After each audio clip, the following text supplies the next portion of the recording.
School teacher نے کہا، تھانے دار کا کوئی بھروسہ نہیں، بچے کی ماں کی تلاش اور تفتیش سے بچنے کے لیے وہ بچے کو کہیں پھینک دے گا اور بچہ مر جائے گا۔ ماسٹر جی ٹھیک کہتے ہیں، نمبردار نے کہا، میں اس تھانے دار کو اچھی طرح جانتا ہوں، آپ لوگ بھی اسے جانتے ہیں، بڑا ہی بے رحم اور ظالم آدمی ہے۔ ایک اور معزز آدمی بول پڑا، بچے کو کون سنبھالے گا؟ ہمارے گاؤں میں تو ایسی ذمہ داری کوئی بھی نہیں لے گا۔ اس نے یہ بھی کہا کہ ناجائز بچے کو کوئی شخص گود نہیں لے گا۔ میں بچے کو گود لوں گا۔ اسکول ٹیچر نے کہا، آپ سب جانتے ہیں میں بے اولاد ہوں اور مجھے اور میری بیوی کو ایک بچہ پالنے کا بہت شوق ہے۔ میں تو کہتا ہوں کہ اللہ نے یہ بچہ میرے لیے ہی بھیجا ہے۔ اسے کھانے کے لیے بھیڑیے آئے تو میں نے انہیں بھگا دیا، لیکن بھیڑیے پھر بھی اوپر جا کر نیچے دیکھتے رہے۔ وہاں سے انہیں بھگانے کے لیے خدا نے ان لڑکوں کو بھیج دیا اور ان کے کتوں نے بھیڑیوں کو بہت ہی دور تک بھگا دیا۔ اس مسئلے پر گاؤں کے بڑے صلاح مشورہ کرنے لگے۔ گاؤں کی مسجد کا مولوی بھی آ گیا تھا۔ مولوی نے یہ کہہ کر اس مسئلے کا حل پیش کر دیا کہ اصل گناہ گار بچے کی ماں اور اس کا باپ ہے، بچے کا کوئی گناہ نہیں، نہ اسے ہوش ہے کہ یہ بھی اس کو محسوس ہو کہ یہ ہے کہاں اور اسے کہاں پھینکا گیا تھا۔ مولوی نے کہا کہ اس بچے کو مرنے سے بچانا اور پھر اسے پالنا اور اسے باعزت زندگی دینا بہت بڑی نیکی ہے اور ثواب کا کام ہے۔ آخر سب اس بات پر متفق ہو گئے کہ بچہ اسکول ٹیچر اپنے گھر رکھ لے۔ اسکول ٹیچر بہت خوش ہوا، جیسے یہ بچہ اللہ نے اسی کے لیے بھیجا ہو۔ کچھ دیر بعد ہم بھی وہاں سے رخصت ہو آئے۔ راستے میں ہم اسی موضوع پر باتیں کرتے آئے۔ یہ تو ایک معمہ تھا ہی کہ یہ بچہ کس نے پھینکا ہے، لیکن اس سے زیادہ ٹیڑھا سوال یہ ذہن میں آ رہا تھا کہ بچے کے پاس چھری کیوں رکھی گئی تھی۔ کوئی جواب نہیں ملتا تھا۔ گاؤں میں جب بڑے اس موضوع پر اپنی رائے دے رہے تھے تو انہوں نے بھی یہ معمہ حل کرنے کی بہت کوشش کی تھی کہ چھری بچے کے پاس کیوں رکھی گئی تھی۔ کوئی بھی کسی نتیجے پر نہیں پہنچ سکا۔ اپنے گاؤں آ کر ہم نے یہ خبر سارے گاؤں میں پھیلا دی اور لوگ ہمارے ارد گرد اکٹھے ہو گئے۔ یہ واقعہ ان کے لیے عجیب اور ناقابل یقین تھا۔ کئی ایک نے کہا کہ یہ قیامت کی نشانی ہے۔ لوگوں نے اپنے اپنے ذہن اور سوچ کے مطابق کہانیاں گھڑ لیں۔ پھر دن گزرنے لگے اور آہستہ آہستہ یہ بچہ ہم سب کے ذہنوں سے اتر گیا۔ البتہ یہ خواہش ضرور رہی کہ اس گاؤں کی طرف شکار کو جائیں گے اور دیکھیں گے کہ بچہ کس حال میں ہے اور کیا پتہ چلا ہے کہ بچے کی ماں کا سراغ ملا ہے یا نہیں۔ لیکن وہ گاؤں ہمارے گاؤں سے تقریباً 8 میل دور تھا اور ایسی جگہ تھا جو ہمارے شکار کے لیے بالکل ہی موزوں نہیں تھی۔ پھر بھی 2-2.5 سال بعد ہم وہاں چلے ہی گئے۔ ماسٹر سے ملے اور اس نے ہمیں وہ بچہ دکھایا۔ بچہ اب چلتا پھرتا تھا اور توتلی زبان میں کوئی لفظ بولتا تھا۔ ٹیچر اور اس کی بیوی کو دیکھا کہ وہ بچے سے بہت ہی پیار کرتے تھے۔ بچے کی ماں کا سراغ نہیں ملا تھا، نہ کسی نے سراغ لگانے کی کوشش کی تھی۔ 12-13 سال گزر گئے اور ہم اس طویل عرصے میں بچے کو بالکل ہی بھول چکے تھے۔ ایک روز میرے والد اور ان کی عمر کے ہی 3-4 اور آدمی جو اپنے گاؤں کے بزرگ تھے، باہر درخت کے نیچے چارپائیاں بچھائے بیٹھے تھے۔ مجھے میرے والد نے گھر سے بلایا۔ میں گیا تو ان کے پاس 12-13 سال کا ایک لڑکا بیٹھا ہوا تھا۔ میرے والد نے مجھے کہا کہ اپنے شکاری دوستوں کو بلا لاؤ۔ ہمارے بزرگوں نے ہمیں بتایا کہ یہ لڑکا اس گاؤں سے آیا ہے جس گاؤں کا ایک آدمی 12-13 سال پہلے ایک نوزائیدہ بچے کو لے گیا تھا اور تم بھی وہاں گئے تھے۔ انہوں نے بتایا کہ یہ لڑکا کچھ ایسی بات سناتا ہے جیسے وہ نوزائیدہ بچہ یہی تھا۔ اس کی پوری بات سنو اور دیکھو کہ یہ وہی تو نہیں۔ اس لڑکے کی آنکھیں بتا رہی تھیں کہ روتا رہا ہے۔ ہمارے بزرگوں نے اس کے لیے کھانا اور پانی منگوا لیا تھا۔ لڑکے نے ہمیں پوری بات سنائی جو یوں تھی کہ وہ گاؤں سے بھاگ آیا تھا اور پیدل چلتے چلتے ہمارے گاؤں تک پہنچا تو اتنا تھک گیا کہ یہیں رک گیا۔ اس نے روتے ہوئے ہمارے بزرگوں سے کہا کہ اسے یہیں رکھ لیں اور وہ ان کی نوکری کرے گا اور اس کے عوض اسے 2 وقت کی روٹی دے دیا کرے۔ اس نے روتے ہوئے بتایا کہ وہ شکایت کا موقع نہیں دے گا اور جو بھی اسے گھر میں رکھے گا اس کی وہ بہت ہی خدمت کرے گا۔ اس نے اس گاؤں سے بھاگنے کی وجہ یہ بتائی کہ ہوش سنبھالتے ہی گاؤں کے بچوں نے اسے کہنا شروع کر دیا کہ وہ حرام کاری کی پیداوار ہے اور اسے ایک کھڈ سے اٹھایا گیا تھا۔ لڑکوں نے اس کا مذاق بنا لیا کہ اسے نہ اپنی ماں کا پتہ ہے نہ باپ کا، اور پھر لڑکوں نے اسے یہ بھی کہنا شروع کر دیا کہ اس کی ماں نے کسی کے ساتھ ناجائز تعلقات رکھے ہوئے تھے اور اس کے نتیجے میں وہ پیدا ہوا ہے۔ پھر لڑکے نے صاف الفاظ میں بتایا کہ گاؤں میں اس کا نام حرامی رکھ دیا گیا تھا۔ اس نے اسکول ٹیچر اور اس کی بیوی کو ہی اپنے ماں باپ سمجھا تھا، لیکن جب اسے پتہ چلا کہ یہ اس کے ماں باپ نہیں تو اسے بہت ہی دکھ ہوا۔ لڑکوں نے اسے جب چھیڑنا شروع کیا تو اس نے اسکول ٹیچر کو بتایا۔ اسکول ٹیچر نے نمبردار کو اور گاؤں کے بڑوں کو یہ بات بتائی۔ ان سب نے اس لڑکے کو چھیڑنے والے لڑکوں کو بلایا اور بہت گالی گلوچ کی اور انہیں منع کیا، لیکن لڑکے باز نہ آئے اور اسے اور زیادہ چھیڑنے لگے۔ دراصل یہ راز چھپایا جا سکتا ہی نہیں تھا۔ سارے گاؤں نے دیکھا تھا کہ اسکول ٹیچر بچے کو اٹھا کر لا رہا تھا اور اس نے سارے گاؤں کو سنایا تھا کہ یہ بچہ اسے کہاں سے ملا تھا۔ اسکول ٹیچر اور اس کی بیوی نے بچے کو کبھی بھی پتہ نہیں چلنے دیا تھا کہ وہ اس کے سگے ماں باپ نہیں، لیکن گاؤں والوں نے اس راز کو راز نہ رہنے دیا اور پھر یہ بات گاؤں کے بچوں کے کانوں تک پہنچ گئی۔ لڑکوں نے اسے یہاں تک کہا کہ انہیں یہ بھی معلوم ہے کہ اسے کہاں سے اٹھایا گیا تھا۔ ایک روز لڑکا 2 میل دور اس جگہ چلا گیا جہاں سے اسے اٹھایا گیا تھا۔ وہ وہاں بھی روتا رہا۔ میں نے اس سے پوچھا کہ وہ جگہ کیسی ہے، ذرا بیان کرے۔ لڑکے نے جو بھی نشانیاں بتائیں وہ بالکل صحیح تھی، وہی چوڑا نشیب اور اس کے درمیان کچھ پانی اور پھر پھلاہی کے درخت وغیرہ۔ اس لڑکے نے 6-7 سال عمر سے لے کر 12-13 سال عمر تک گاؤں کے لڑکوں کے طعنے اور مذاق برداشت کیے اور آخر وہ ان کا عادی ہو گیا۔ لیکن ایک اور حادثہ ہو گیا۔ اسکول ٹیچر چند دن بیمار رہ کر فوت ہو گیا۔ اس کی بیوی اکیلی رہ گئی۔ اسکول ٹیچر کا کوئی قریبی رشتہ دار یعنی کوئی بھائی یا چچا زاد بھائی نہیں تھا، وہ اکیلا تھا۔ اس کی بیوی کے رشتہ دار موجود تھے لیکن ماں باپ اور بھائی نہیں بلکہ ماموں زاد یا شاید خالہ زاد تھے۔ اس بیوہ کو کسی کی محتاجی نہیں تھی۔ ان کی تھوڑی سی زمین بھی تھی جو بٹائی پر دے رکھی تھی۔ زمین اتنی تھی کہ 2-3 بندوں کو سال بھر کا آٹا دانہ دے سکتی تھی۔ البتہ اسکول ٹیچر کی جو تنخواہ تھی وہ ختم ہو گئی۔ 2-2.5 مہینے ہی گزرے تھے کہ اسکول ٹیچر کی بیوی بھی فوت ہو گئی۔ لڑکا سیانی عمر کو پہنچ گیا تھا۔ اسے معلوم تھا کہ ان دونوں کا کوئی رشتہ دار تھا یا نہیں، اور اگر کوئی تھا تو وہ کتنی دور کا رشتہ دار تھا۔ لیکن بیوی بھی مر گئی تو 2-3 رشتہ دار جاگ اٹھے اور انہوں نے ان کے مکان پر قبضہ کر لیا اور پھر ان کی زمین بھی سنبھال لی اور اس لڑکے کو انہوں نے گھر کا نوکر بنا لیا۔ اس لڑکے کو اسکول ٹیچر اور اس کی بیوی نے بڑے پیار سے پالا اور اپنا بچہ سمجھا تھا، لیکن اس کی وہ حیثیت بالکل ہی ختم ہو گئی اور اب پیار کے بجائے اسے دھتکار اور پھٹکار ملنے لگی۔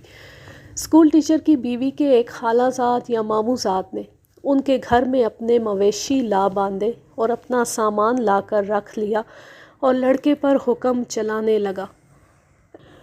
لڑکے نے زبانی کلامی پھٹکار اور گالی گلوچ برداشت کی، لیکن جب اس کی مار پٹائی شروع ہو گئی تو وہ گھر سے نکل کھڑا ہوا۔ اس گھر میں تو وہ شہزادہ تھا۔ اسکول ٹیچر یا اس کی بیوی اس کے ساتھ کبھی غصے سے بولے بھی نہیں تھے، لیکن اب اسے مار پڑنے لگی اور ننگی گالیاں ملنے لگی۔ وہ بغیر سوچے گھر سے نکلا کہ جائے کہاں۔ ہمارے گاؤں تک پہنچا لیکن اس کی ٹانگیں جواب دے گئیں۔ وہ ذرا سستانے کے لیے رکا اور جب دیکھا کہ گاؤں کے کچھ بزرگ باہر بیٹھے ہیں تو ان کے پاس آ گیا اور ان کے آگے رو رو کر اپنی کہانی سنائی۔ اس میں کوئی شک رہا ہی نہیں کہ یہ وہی بچہ ہے جو ویرانے میں پڑا ملا تھا اور اسے اسکول ٹیچر نے پالا پوسا تھا۔ ہم نے اس کی تصدیق کر دی۔ ایسا تو ہو ہی نہیں سکتا تھا کہ ہمارے بزرگ اسے کہتے کہ لو بچے، یہ روٹی کھاؤ، پانی پیو اور چلتے بنو۔ صرف ہمارے بزرگ ہی نہیں بلکہ وہ زمانہ ہی ایسا تھا۔ کہ مصیبت زدہ کو کوئی بھی تنہا نہیں چھوڑتا تھا اور کوشش ہوتی تھی کہ اسے مصیبت سے نجات دلائی جائے، اور اگر یہ ممکن نہ ہو تو اسے کم از کم پناہ تو دی جائے۔ اس لڑکے کو گاؤں کے بزرگوں میں سے ایک نے اپنے گھر رکھ لیا۔ اس کی حیثیت تو نوکر والی تھی، لیکن اسے اب گالیاں نہیں ملتی تھیں، نہ اسے برا بھلا کہا جاتا تھا، نہ اس گاؤں میں اسے کسی نے ناجائز بچہ کہنا تھا۔ ہم سب دوستوں نے آپس میں طے کر لیا کہ گاؤں میں کسی کو پتہ نہیں چلنے دیں گے کہ اس بچے کو ماں نے جن کر ویرانے میں پھینک دیا تھا اور ایک آدمی اسے اٹھا لے گیا اور پالا پوسا۔ بچہ ہمارے بزرگوں کو سب کچھ بتا ہی چکا تھا، جس سے یہ خطرہ تھا کہ بات ڈھکی چھپی نہیں رہے گی۔ ہم دوستوں نے یہ بھی طے کر لیا کہ ایسی کوئی بات اٹھی تو ہم اس کی تردید کریں گے اور کہیں گے کہ وہ بچہ جو ہم نے باہر پڑا دیکھا تھا 2-3 مہینوں بعد مر گیا تھا۔ مطلب یہ کہ ہم نے اس لڑکے کی عزت کا تحفظ اپنے ذمے لے لیا۔ ایک تو ہم دیہاتی تھے اور دوسرے نوجوان تھے۔ ہمارے دماغوں میں ابھی اتنی پختگی نہیں آئی تھی کہ سمجھ سکتے کہ قدرت کا کیا کھیل ہے۔ بچہ کس طرح بچا اور پھر کس طرح لڑکپن میں آ کر بے گھر اور بے ٹھکانہ ہو گیا۔ میرے والد کہتے تھے کہ اس بچے کو اس کی ماں کے گناہ کی سزا مل رہی ہے۔ میں کسی نتیجے پر نہ اس وقت پہنچ سکا تھا، نہ آج کچھ سمجھ آتی ہے کہ یہ سب کیا ہے۔ البتہ ایک خیال آتا اور میں اپنی محدود عقل میں اسی کو صحیح سمجھتا ہوں، یہ ہے کہ قدرت بعض اوقات کوئی ایسا مظاہرہ کر دیتی ہے جس تک کسی عام انسان کی عقل نہیں پہنچ سکتی۔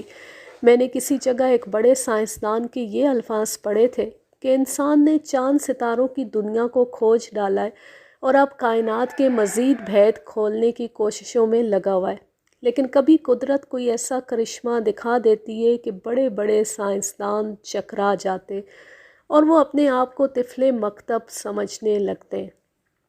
اس لڑکے کی زندگی میں قدرت نے کچھ ایسے ہی کرشمے دکھائے تھے۔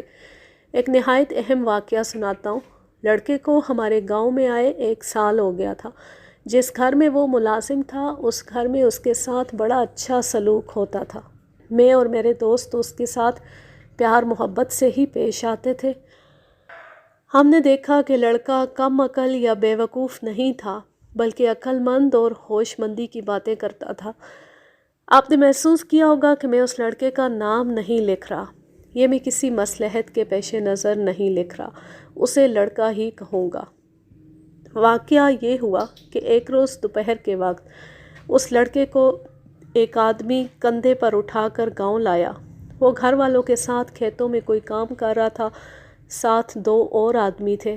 پتہ چلا کہ لڑکے کو سانپ نے پاؤں پر ڈس لیا ہے۔ ایک آدمی نے عقل مندی یہ کی کہ لڑکے کے ٹخنے سے ذرا اوپر ایک رسی کے 3-4 بل دے کر اور کس کر باندھ دی تاکہ زہر اوپر نہ چڑھے۔ ہمارے گاؤں میں ایک ہندو حکیم تھا، اس کے پاس لے گئے۔ اس نے اس جگہ ایک دوائی لگا تو دی، لیکن اس نے ایک حکیم کا نام لے کر کہا کہ اسے فوراً اس کے پاس پہنچاؤ۔ اس حکیم کے پاس کوئی زود اثر دوائی تھی۔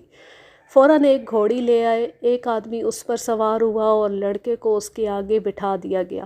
وہ حکیم تقریباً 2 میل دور ایک گاؤں میں رہتا تھا۔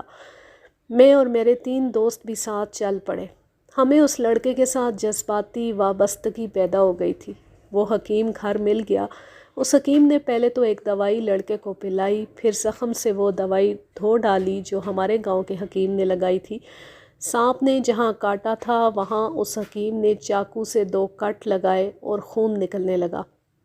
خون خاصا نکل گیا تو حکیم نے اس پر کوئی سفوف ڈالا اور پھر کوئی دوائی ڈالی اور پٹی باندھ دی۔ اس نے کہا کہ یہ سانپ اتنا زہریلا نہیں تھا کہ لڑکا فوراً مر جاتا۔ اگر 1 گھنٹہ اور اس کا علاج نہ ہوتا تو پھر لڑکے کا زندہ رہنا ناممکن تھا۔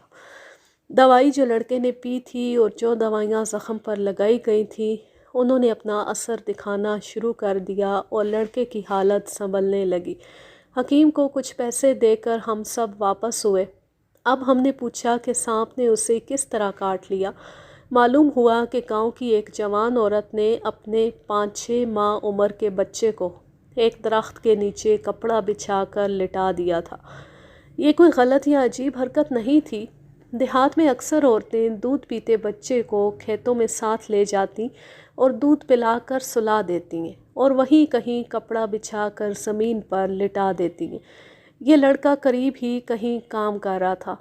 اس کی نظر ویسے ہی بچے کی طرف گئی تو دیکھا کہ ایک 2.5-3 فٹ لمبا سانپ آہستہ آہستہ سوئے ہوئے بچے کی طرف جا رہا تھا۔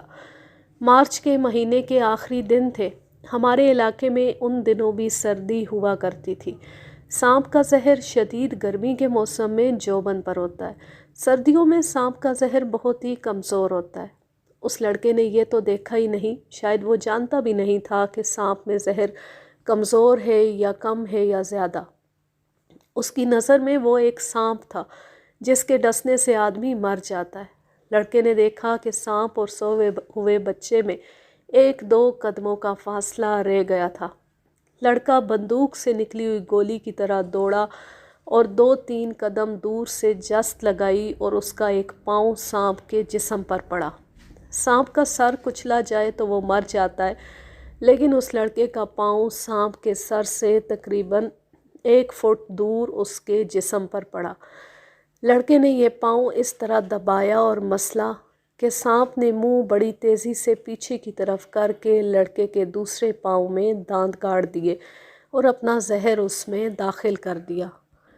لڑکے نے پرواہ نہ کی اور جو پاؤں اس نے سانپ کے جسم پر رکھا تھا وہی تیزی سے اٹھا کر سانپ کے سر پر رکھ دیا اور اتنی زور سے مسلا کہ سانپ کا سر کچلا گیا، لیکن سانپ اپنا زہر لڑکے کے جسم میں داخل کر چکا تھا۔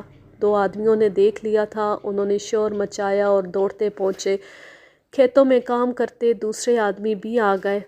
3-4 عورتیں بھی تھیں جن میں اس بچے کی ماں بھی تھی۔ اس نے اپنے سوئے ہوئے بچے کو دیکھا اور ایک ہی قدم دور مرے ہوئے سانپ کو دیکھا تو اسے پتہ چلا کہ اس کے بچے کو اس لڑکے نے بچایا ہے اور خود ڈسا گیا ہے، تو اس نے لڑکے کو اپنے بازوؤں میں لے کر گلے لگا لیا اور بے طرح اس کا منہ چومنے لگی۔ ایک آدمی نے آگے بڑھ کر لڑکے کو اس عورت کے بازوؤں سے کھینچا اور کہا کہ اسے فوراً حکیم کے پاس لے چلتے۔ ایک عقل والے آدمی نے لڑکے کے ٹخنے کے ذرا اوپر کس کر رسی باندھ لی اور لڑکے کو گاؤں لے آئے۔ یہ اللہ کا خاص کرم تھا کہ لڑکا زندہ سلامت بچ گیا۔ گاؤں کا تو وہ ہیرو بن گیا۔ ہم دوستوں نے آپس میں باتیں کی تو ہمارے ایک دوست نے کہا کہ اسے ایک آدمی نے موت کے منہ سے اٹھا کر زندگی دی تھی اور اب اس لڑکے نے اس بچے کو زندگی دی ہے۔ لڑکا 3-4 دنوں میں بالکل ٹھیک ہو گیا، زہر خون میں شامل نہیں ہوا تھا اور زخم بھی مل گیا تھا۔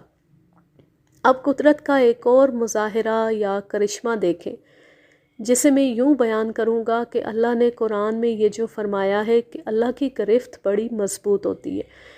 یہ واقعہ جو سنانے لگا ہوں اللہ کے اس فرمان کی عملی تفسیر ہے۔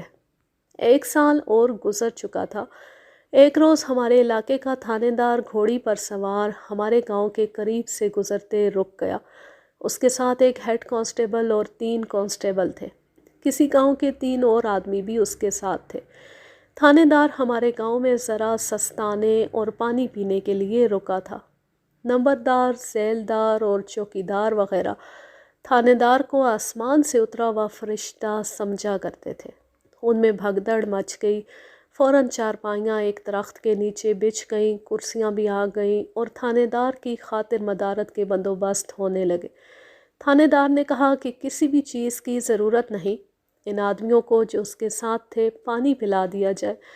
تھانے دار خود تو گھوڑی پر سوار تھا اور باقی آدمی اس کے ساتھ پیدل جا رہے تھے۔ انہیں بٹھایا گیا اور ان سے پتہ چلا کہ 3 میل دور ایک گاؤں کے ایک آدمی نے اپنی بیوی کو قتل کر دیا ہے اور یہ پولیس پارٹی وہاں جا رہی تھی۔ ان سے یہ پتہ نہ چل سکا کہ خاوند نے بیوی کو کیوں قتل کیا ہے۔ ان سب کو پانی پلایا گیا اور وہ ہمارے گاؤں سے رخصت ہو گئے۔ ہمارا گاؤں راستے میں پڑتا تھا۔ یہ صبح کا وقت تھا۔ دوپہر کے وقت کچھ آدمی ایک چارپائی اٹھائے ہمارے گاؤں سے گزرتے رک گئے۔ چارپائی پر اس عورت کی لاش تھی جسے خاوند نے قتل کیا تھا۔ لاش پوسٹ مارٹم کے لیے جا رہی تھی۔ ان آدمیوں نے چونکہ چارپائی کندھوں پر اٹھا رکھی تھی اور سفر لمبا تھا، اس لیے پانی پینے اور سستانے کو رک گئے۔ مجھے آج بھی لاش کا چہرہ یاد ہے۔ ہم نے لاش کے چہرے سے چادر ہٹائی تو چہرے کا جیسے کیما بنا ہوا تھا۔ قاتل خاوند نے چہرے پر کلہاڑیاں مار مار کر ہڈیاں چور چور کر دی تھیں۔ ہم نے ان آدمیوں سے پوچھا کہ قتل کی وجہ کیا تھی۔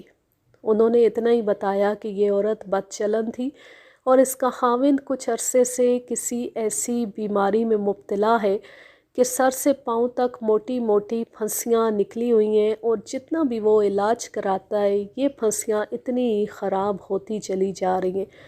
ان آدمیوں کو کچھ زیادہ پتہ نہیں تھا کہ میاں بیوی میں قتل سے پہلے کیا بات ہوئی یا کیا تکرار ہوئی کہ خاوند نے اسے قتل کر دیا۔ یہ وجہ بالکل صاف اور صحیح تھی کہ یہ عورت خاوند کے ہاتھوں بدچلنی کی پاداش میں قتل ہوئی ہے۔ انہوں نے یہ بھی بتایا کہ یہ عورت تو گاؤں میں طوائف بنی ہوئی تھی، یعنی کوئی معمولی سی بدچلنی نہیں تھی۔ اسے ہم قتل کا ایک عام کیس سمجھتے رہے۔ بدچلنی کی وجہ سے کسی عورت کا اور اس کے آشنا کا قتل ہو جانا کوئی عجیب واردات نہیں تھی۔ وہ دن گزر گیا اور رات بھی گزر گئی۔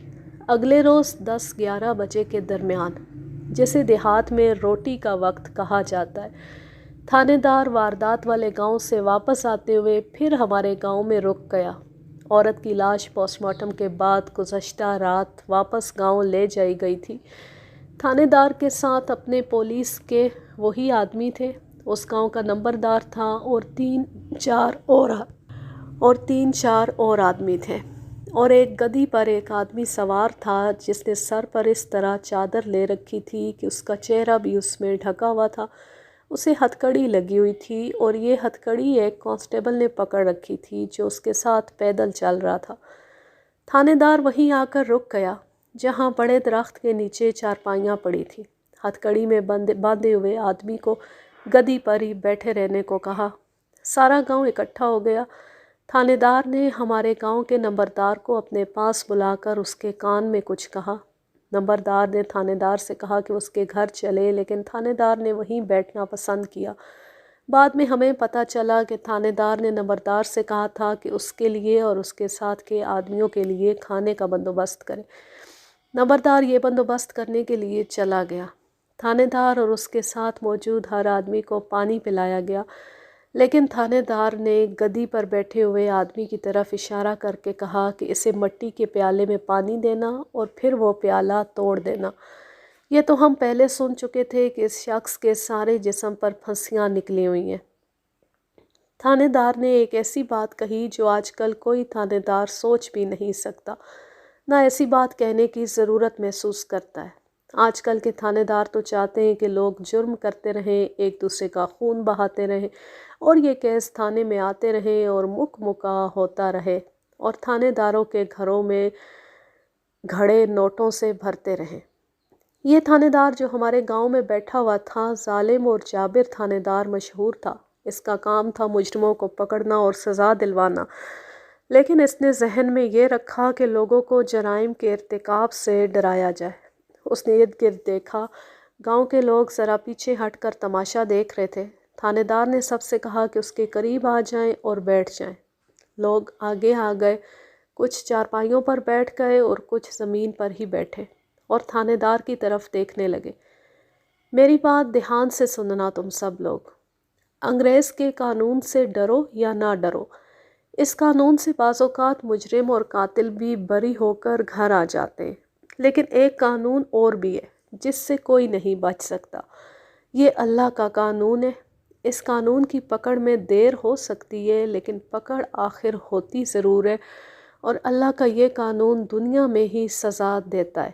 میں تمہیں اس ملزم کی زبانی اس کا اقبالی بیان سنواؤں گا، یہ سنو اور توبہ کرو۔ یہ غلطی دلوں سے نکال دو کہ تم نے چوری چھپے جرم کیا ہے اور انگریز کا قانون تمہیں نہیں پکڑ سکا، تو تم آزاد پھرتے رہو گے۔ جلدی یا کچھ دیر سے تم اللہ کی پکڑ میں ضرور آؤ گے، اور یہی دنیا تمہارے لیے جہنم بن جائے گی۔ تھانے دار نے گدی پر بیٹھے ہوئے ملزم سے کہا کہ وہ اپنا چہرہ ننگا کر کے بلند آواز میں لوگوں کو اپنا پورا بیان سنائے جو اس نے گاؤں میں تھانے دار کو دیا تھا۔ ہتھ کڑی میں بندھا ہوا ملزم تھوڑی دیر چپ رہا، اور اس نے اپنا چہرہ بے نقاب نہ کیا۔ تھانے دار نے گرج کر اسے گالی دی اور کہا کہ جیسا اس نے کہا ہے ویسا ہی کرے۔ ملزم کے ساتھ کھڑے کانسٹیبل نے، جس نے اس کی ہتھکڑی پکڑی ہوئی تھی، اس کے چہرے سے چادر ہٹا دی اور بڑے غصے سے اسے کہا کہ خان صاحب کے حکم کی تعمیل کرو۔ ہم نے اس ملزم کا چہرہ دیکھا تو دل میں کراہت بھی آئی اور خوف بھی۔ میں اپنی بات بتاتا ہوں، میں نے محسوس کیا جیسے اس شخص کے جسم کی بدبو میرے ناک میں داخل ہو رہی ہے۔ دونوں گالوں پر موٹی موٹی پھنسیاں تھیں جو اوپر سے سفید تھیں۔ یہ سفیدی پیپ کی تھی۔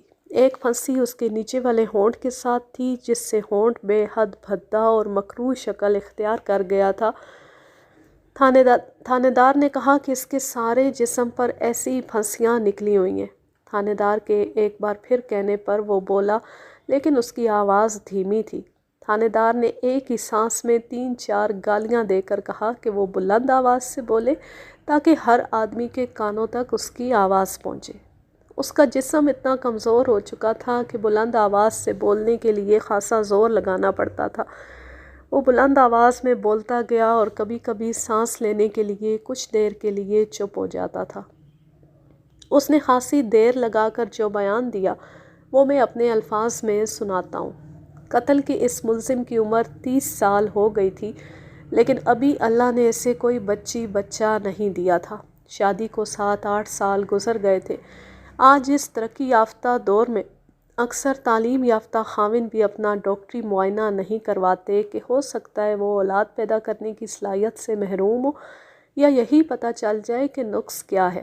اکثر بیویوں کے ٹیسٹ کرائے جاتے ہیں، لیکن کچھ لوگ ایسے بھی ہیں جو بیویوں کے ٹیسٹ کو بھی ناجائز اور معیوب سمجھتے ہیں۔ وہ دور تو تھا ہی پسماندگی کا دور، اور یہ لوگ دیہاتی تھے۔ انہوں نے میڈیکل ٹیسٹ وغیرہ کی سوچی ہی نہیں۔ ازدواجی زندگی کے 5 سال گزر گئے تو ملزم اور اس کی بیوی پیروں کے قدموں میں سجدے کرنے کے لیے چل پڑے۔ پھر جس کسی نے کوئی خانقاہ یا کوئی مزار بتایا وہاں جا پہنچے، نظر نیاز دی اور اولاد کے لیے دعائیں کراتے رہے۔ کسی نے کوئی شاجی بتایا یا کسی عامل کا پتہ دیا تو وہ خواہ کتنی ہی دور کیوں نہ ہو، یہ دونوں وہاں جا پہنچے اور اپنی مراد پیش کی، لیکن ہر جگہ سے انہیں مایوسی ہوئی۔ ان پیروں اور عاملوں نے اور مزاروں اور خانقاہوں کے مجاوروں نے انہیں پورا یقین دلایا کہ ان کی گود ہری ضرور ہوگی۔ ایسی باتیں پیروں اور عاملوں وغیرہ نے بھی انہیں سنائیں کہ ان کے آستانے سے کبھی کوئی خالی نہیں گیا، دیر ہو سکتی ہے لیکن مراد ضرور پوری ہوگی۔ اس طرح یہ ملزم ان مجاوروں اور پیروں وغیرہ کے ہاتھوں لٹتا رہا اور اس کی عمر 30 سال کے قریب پہنچ گئی۔ آخر اسے کسی نے ایک ایسے عامل کا عطا پتہ دیا جس کے متعلق مشہور تھا کہ اس کے ہاتھ میں ایسا علم ہے جو مردے کو زندہ کر سکتا ہے۔ وہ گاؤں خاصا دور تھا۔ ملزم اپنی بیوی کو ساتھ لے کر وہاں جا پہنچا۔ اس عامل نے بھی اس کے ساتھ ویسی سبز باہوں جیسی باتیں کی جیسی پہلے یہ دوسرے عاملوں وغیرہ سے سن چکے تھے۔ اس عامل نے یہ عمل بتایا کہ ایک بچہ چاہیے جس کی عمر زیادہ سے زیادہ 3 دن ہو۔ اگر عمر 6-7 دن ہو گئی تو پھر یہ بیکار ہوگا۔ عمل یہ تھا کہ ملزم کی بیوی یا ملزم خود نوزائیدہ بچہ اٹھائے اور ایک خاص جگہ لے جا کر اس بچے کی شہرک پر چھری پھیرے، خون کا چلو بھر کر بیوی پی جائے اور پھر یہی خون اپنے جسم پر لگائے۔ یہ خون خاوند کو بھی اپنے جسم پر لگانا تھا اور پھر نوزائیدہ بچے کے خون کا ایک گھونٹ پینا تھا۔ عامل نے انہیں یقین دلایا کہ آج تک یہ عمل ناکام نہیں ہوا اور 15 دنوں بعد مراد پوری ہونے کے آثار صاف نظر آ جائیں گے۔ میاں بیوی عمل کرنے کے لیے تیار ہو گئے۔ عالم نے جتنے پیسے مانگے وہ انہوں نے دے دیے اور واپس اپنے گاؤں آ گئے۔ ملزم کی بیوی نے یہ عمل بخوشی اس لیے قبول کر لیا تھا کہ اسے معلوم تھا کہ گاؤں میں ایک عورت کا بچہ پیدا ہونے والا ہے اور وہ اس بچے کو اڑا لے گی۔ واپس اپنے گاؤں آتے ہوئے بیوی نے اپنے اس خاوند کو یہ بات بتائی تو خاوند بھی تیار ہو گیا اور اس نے بیوی کی حوصلہ افزائی کی کہ وہ اس بچے کو پیدا ہوتی ہی اٹھا لے۔ ہمارے موجودہ دور میں پیدا ہونے والی اور جوان ہونے والی نسل شاید یقین نہ کرے کہ اس میاں بیوی نے اتنا خوفناک عمل کرنا قبول کر لیا تھا۔ دیہات میں بے اولاد جوڑے اس سے بھی زیادہ خطرناک عمل کر گزرتے۔ مثلاً ایک عمل یہ ہے کہ کوئی جوان آدمی فوت ہو جائے اور جس روز اسے دفن کیا جائے اسی رات بے اولاد عورت اس کی قبر کھود کر اس کے ساتھ لیٹے اور پیار و محبت کرے، لازماً اولاد ہوگی۔ ایک بار ایک عورت یہ عمل کرتے ہوئے پکڑی بھی گئی تھی، جبکہ اس کا خاوند قبرستان میں اس قبر سے کچھ دور چھپا کھڑا تھا۔ ایک عمل یہ بھی تھا کہ نوزائیدہ بچہ خواہ وہ کسی کا ہو، اغوا کر کے اس کا گلا گھونٹ دو اور ایک ٹوکرا اس کے اوپر اوندا رکھ دو اور بے اولاد عورت اس ٹوکرے پر بیٹھ کر نہائے تو اسے اولاد مل جائے گی۔ یقین کریں کہ ہمارے وقتوں میں بعض عورتوں نے یہ عمل کیا بھی ہے۔ ایک عورت پکڑی گئی تھی اور اسے نوزائیدہ بچے کے قتل کے جرم میں عمر قید سزا ہوئی تھی۔ اس ملزم اور اس کی بیوی کو اولاد کی خواہش نے ایسی ذہنی حالت تک پہنچا دیا تھا جہاں وہ ہر خطرے کو بھول گئے تھے اور ہر خطرہ مول لینے کو تیار تھے۔ بیوی کو تو ممتا کا جذبہ بحال کر رہا تھا، لیکن خاوند اس میں اپنی توہین سمجھتا تھا کہ لوگ کہتے تھے کہ یہ شخص اولاد پیدا کرنے کے قابل نہیں۔ یہ دراصل پاگل پن کی کیفیت ہوتی ہے جس میں انسان کچھ بھی کر گزرتا ہے۔ پھر یوں ہوا کہ 15-20 دنوں بعد ان کے گاؤں کی اس عورت نے ایک بچے کو جنم دیا جس کے متعلق اس نے خاوند سے کہا تھا کہ اس کا بچہ پیدا ہونے ہی والا ہے۔ ملزم کی بیوی نے بڑی استادی اور دلیری سے تیسرے دن یہ بچہ اٹھا لیا۔ ملزم نے اپنے بیان میں یہی بتایا کہ اس کی بیوی نے بڑی استادی اور دلیری سے بچہ اٹھا لیا، لیکن اٹھانے کا پورا طریقہ بیان نہ کیا، صرف یہ بتایا کہ اس کی بیوی نے رات کے وقت بچہ اٹھایا تھا۔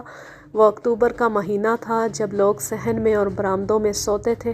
عورت جب بچہ اٹھانے گئی تو یہ خاوند اس گھر کے باہر کھڑا تھا۔ بچے کی ماں کو پتہ ہی نہ چلا۔ دیہات کے کچے مکانوں میں ایسی واردات کسی کے لیے کوئی زیادہ مشکل نہیں ہوتی۔ اب یہ ذہن میں رکھیں کہ میں نے کہا کہ بچے کو رات کے وقت اٹھایا گیا۔ اس کا یہ مطلب نہیں کہ یہ واردات آدھی رات کے وقت یا اس سے بعد کی گئی جب لوگ گہری نیند سو جاتے۔ دیہات میں آج بھی لوگ شام کا کھانا کھا کر تھوڑی دیر بعد سو جاتے اور ان کے تھکے مارے لوگ بے ہوشی کی نیند سوتے۔ ہمارے وقتوں میں تو رات 9 بجے کو آدھی رات کہا جاتا تھا۔ یہ عمل بتانے والے عامل نے انہیں ایک خاص جگہ بتائی تھی جہاں بچے کو لے جا کر اس کی شیرک پر چھری پھیرنی تھی۔ اس نے کہا تھا کہ جگہ ذرا گہرائی میں ہو، اس کے پاس کچھ پانی ہو، وہاں پھلاہی یا کیکر کے 2-4 درخت ہوں اور بچے کو 2 درختوں کے درمیان لٹا کر اس کی شیرک کاٹنی ہے۔ ایک روز ملزم پھر عامل کے پاس چلا گیا اور عامل نے کچھ اور پیسے لے کر اور ملزم کے ساتھ جا کر یہ جگہ منتخب کی تھی جہاں ہم نے نوزائیدہ بچے کو پڑے دیکھا تھا۔ ملزم نے گھر جا کر چھری اٹھائی اور وہ دونوں گاؤں سے نکل گئے۔ انہیں پوری امید تھی کہ وہ رات ہی رات یہ عمل کر کے واپس آ جائیں گے۔ وہ جگہ ان کے گاؤں سے خاصی دور تھی۔ دونوں بچے کو اٹھائے اور بہت تیز چلتے اس جگہ پہنچ گئے۔ انہوں نے بچے کو زمین پر لٹا دیا اور ملزم نے اس کی شیرک کاٹنے کے لیے چھری ہاتھ میں لے لی، لیکن نشیب کے اوپر کسی کی باتوں کی آوازیں آنے لگیں۔ یوں معلوم ہوتا تھا کہ یہ 2-3 آدمی ہیں اور اس نشیبی جگہ میں سے گزریں گے۔ آوازیں قریب آ رہی تھیں۔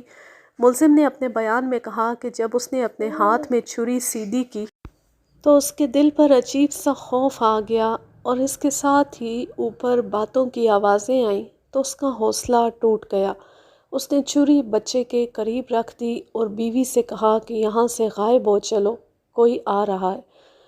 دونوں وہاں سے کھسکنے لگے اور ایک اور طرف جا کر نشیب کی ڈھلان چڑھے اور اوپر جا کر بیٹھ گئے۔ انہوں نے یہ نہ دیکھا کہ جو باتیں کرتے جا رہے ہیں وہ نشیب میں سے گزر رہے ہیں۔ ملزم کے دل پر خوف کی گرفت اور مضبوط ہو گئی اور وہ بیوی کو ساتھ لے کر اپنے گاؤں کو چل پڑا۔ وہ گاؤں میں داخل ہوئے تو وہاں شور سا سنائی دے رہا تھا۔ شور یہ تھا کہ فلاں عورت کا بچہ جو 1 روز پہلے پیدا ہوا تھا غائب ہو گیا ہے۔ لوگ جاگ جاگ کر اس عورت کے گھر اکٹھے ہو رہے تھے۔ اس میاں بیوی کو چپکے سے اپنے گھر میں داخل ہونے کا ایسا موقع ملا کہ کوئی انہیں دیکھ نہ سکا۔ وہ بچے کو وہیں پھینک آئے تھے۔ ملزم نے سنایا کہ بچے کی ماں دن رات چیخ چیخ کر روتی اور بچہ اٹھانے والے کو بد دعائیں دیتی تھی، جس کا ملزم کے دل پر بہت برا اثر ہوتا تھا۔ ملزم نے اس طرح اپنے جرم کا پورا واقعہ سنا دیا اور اس کے بعد اس نے اپنے جذبات کا اظہار کیا جو ہم لوگوں کے لیے قابل قبول نہیں تھا۔ بچے کی ماں نے چند مہینے رو کر صبر کر لیا اور اس کی چیخ و پکار بند ہو گئی۔ گاؤں میں صرف یہ ملزم تھا اور اس کی بیوی جانتے تھے کہ بچہ کہاں گیا۔ ملزم کا گاؤں اس جگہ سے بہت دور تھا جہاں وہ بچے کو لے گیا اور پھینک آیا تھا۔ 2-3 مرتبہ اسے خیال آیا کہ وہاں جا کر دیکھے کہ بچے کا انجام کیا ہوا تھا، لیکن اسے اتنی جرأت نہ ہوئی۔ بچہ زندہ و سلامت جس گاؤں پہنچ گیا تھا وہ گاؤں ملزم کے گاؤں سے بہت دور تھا اور عام راستے سے ہٹ کر تھا، اس لیے ملزم کے گاؤں والوں کو پتہ ہی نہ چلا کہ بچہ فلاں گاؤں میں زندہ ہے۔ پھر ملزم نے بتایا کہ اس واقعے کو 1 سال بھی پورا نہیں ہوا تھا کہ اس کے سارے جسم پر خارش ہونے لگی۔ ابتدا میں تو وہ کھجلا کر مطمئن ہو جاتا، لیکن اس کے جسم پر کہیں کہیں دانے نکلنے لگے اور پھر یہ دانے پھنسیوں کی صورت اختیار کرتے چلے گئے۔ ان پھنسیوں میں سے پیپ نکلتی تھی اور پھنسیاں ٹھیک ہونے کے بجائے پھیلتی جا رہی تھیں۔ ملزم نے بہت علاج کروائے، ٹونے ٹوٹکے کیے، لیکن اس کا مرض بڑھتا گیا۔ اس کے ساتھ ہی اس کی بیوی اس کے قابو سے نکلنے لگی۔ بیوی کا رویہ ایسا بدلا جیسے اس کے دل میں ملزم کی نفرت پیدا ہو گئی ہو۔ نفرت تو پیدا ہونی ہی تھی، ایک تو یہ شخص اولاد پیدا کرنے کے قابل نہیں تھا اور دوسرے اس کے جسم سے ایسی بری بدبو آتی تھی جو شاید کوئی جانور بھی برداشت نہ کر سکتا۔ ملزم کو 1-2 قریبی رشتہ داروں اور ایک بڑے ہی گہرے دوست نے کہا کہ وہ اپنی بیوی کو قابو میں رکھے کیونکہ وہ کھلم کھلا بد چلن ہوتی جا رہی ہے۔ ملزم کو پہلے ہی شک تھا کہ بیوی اسے دھوکہ دے رہی ہے۔ وہ دن کے وقت زیادہ تر گھر سے باہر ہی رہتی تھی۔ ایک بار اس نے بیوی کو رات کے وقت بستر سے غائب دیکھا، لیکن فوراً ہی واپس آ گئی اور کہا کہ وہ قدرتی حاجت کے لیے کھیت میں چلی گئی تھی۔ ملزم نے بیوی کو شرافت سے سمجھانے کی کوشش کی، لیکن بیوی نے اسے بڑی بے رخی سے ٹال دیا اور کہا کہ آئندہ اس نے اس کے چال چلن پر شک کیا تو وہ اسے اس حال میں اکیلا چھوڑ کر یہاں سے کہیں چلی جائے گی۔ ملزم میں بے بسی کا احساس پیدا ہو گیا جو اسے بہت اذیت پہنچاتا تھا۔ جوں وقت گزرتا جا رہا تھا اس کی بیوی کے چال چلن کی باتیں ملزم کے کانوں تک پہلے سے زیادہ پہنچنے لگی۔ ملزم نے اپنے بیان میں جو بھی کہا، مختصر بات یہ ہے کہ اس کی بیوی گاؤں کے ہر اس آدمی کی بیوی بن گئی تھی جو اس سے ذرا سا بھی اشارہ کرتا تھا۔ ایک رات ملزم کی آنکھ کھلی تو دیکھا کہ بیوی بستر پر نہیں ہے۔ وہ اس کا انتظار کرنے لگا اور بیوی کم و بیش 1 گھنٹے بعد آئی۔ ملزم نے اسے برا بھلا کہا اور یہ دھمکی دی کہ آئندہ اس نے شام کے بعد گھر سے باہر قدم رکھا تو وہ اس کی ٹانگیں توڑ دے گا۔ بیوی نے اس کے جواب میں اسے بڑی سخت باتیں کہہ دیں اور یہ بھی کہا کہ تم جیسے مردار کے پاس کون بیوی 1 منٹ بھی رہنے کو تیار ہوگی۔ یہ کہہ کر بیوی لیٹ گئی۔ ملزم کے دماغ میں ایسا زلزلہ آیا کہ سب کچھ تہوبالا ہو گیا۔ اس نے کلہاڑی اٹھائی اور بیوی جو پیٹھ کے بل لیٹی ہوئی تھی اس کے چہرے پر پوری طاقت سے کلہاڑی کا وار کیا۔ بیوی تڑپی اور ملزم نے بڑی تیزی سے اس کے چہرے پر ہی کلہاڑی کا دوسرا وار کیا۔ اس کے بعد اسے خود بھی یاد نہیں کہ اس نے بیوی کے چہرے پر کتنی بار کلہاڑی ماری اور آخری وار اس کے سینے پر کیا۔ بیوی ذرا سا تڑپی اور اس کا جسم ساکت ہو گیا۔ ملزم نے جا کر نمبردار کو جگایا اور اسے اپنے گھر لے جا کر بیوی کی لاش دکھائی اور بتایا کہ اسے اس نے قتل کیا ہے اور قتل کی وجہ بھی بتائی۔ نمبردار اس وجہ سے پہلے ہی واقف تھا۔ چاہیے تو یہ تھا کہ نمبردار ملزم کو اسی وقت ساتھ لے جا کر تھانے چلا جاتا، لیکن معلوم نہیں اس نے ایسا کیوں کیا کہ چوکیدار کو ملزم کے گھر بٹھا کر نمبردار اکیلا تھانے گیا اور رپورٹ دی۔ شاید یہ اس کی کوئی سیاسی چال ہوگی یا وہ اپنے نمبر بنانا چاہتا ہوگا۔ تھانے دار اگلی صبح بہت صبح سویرے وقوعے والے گاؤں کی طرف چل پڑا، اور میں پہلے بیان کر چکا ہوں کہ تھانے دار ادھر جاتے ہوئے ہمارے گاؤں میں رکا تھا۔ سن لیا تم لوگوں نے؟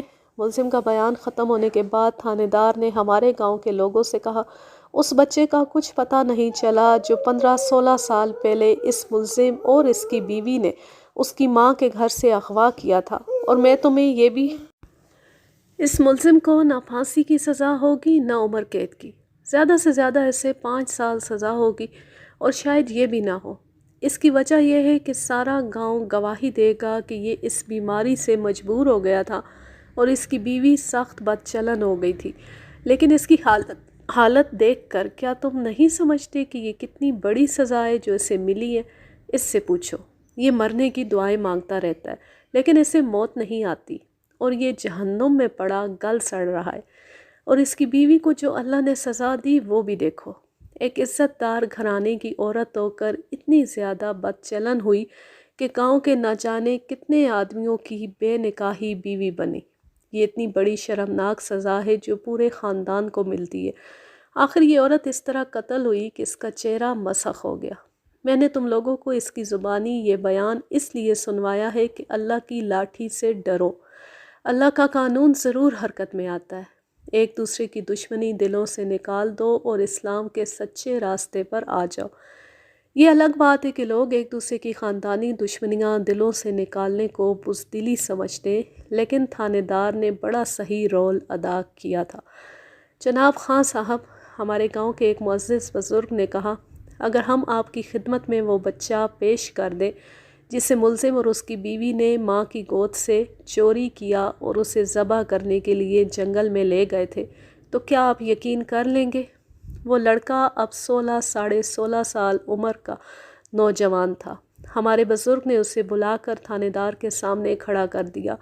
جناب خان صاحب، اگر آپ کے پاس اتنا وقت ہو تو یہ لڑکا اپنی کہانی خود بیان کرے گا اور ہمارے گاؤں کے 10-12 جوان اس کہانی کی تصدیق کریں گے، اور پھر ہم اس گاؤں میں بھی آپ کو لے جائیں گے جہاں اس بچے کو اس جگہ سے اٹھا کر ایک شخص لے گیا اور 12-13 سال پال پوس کر بڑا کیا تھا، لیکن وہ میاں بیوی اب فوت ہو چکے۔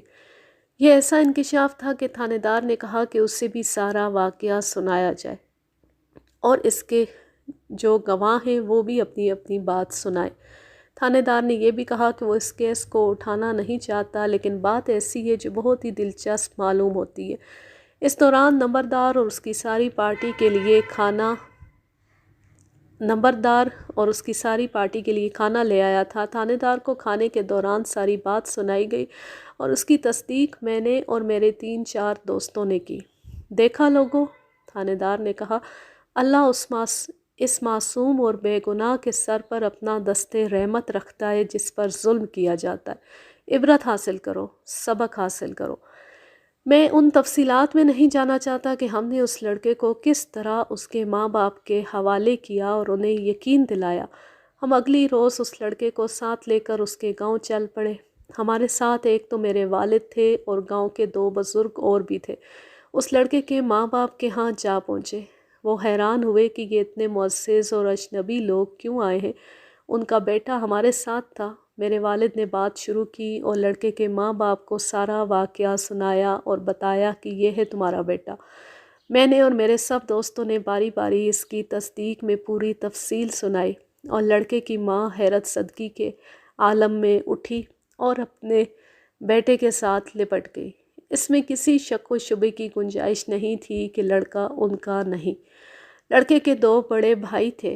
وہ بڑی ہی بے تابی سے اسے ملے اور انہوں نے جو خوشیاں منائیں وہ ایک الگ بات ہے۔ ہمیں انہوں نے بڑا پرتکلف کھانا کھلایا۔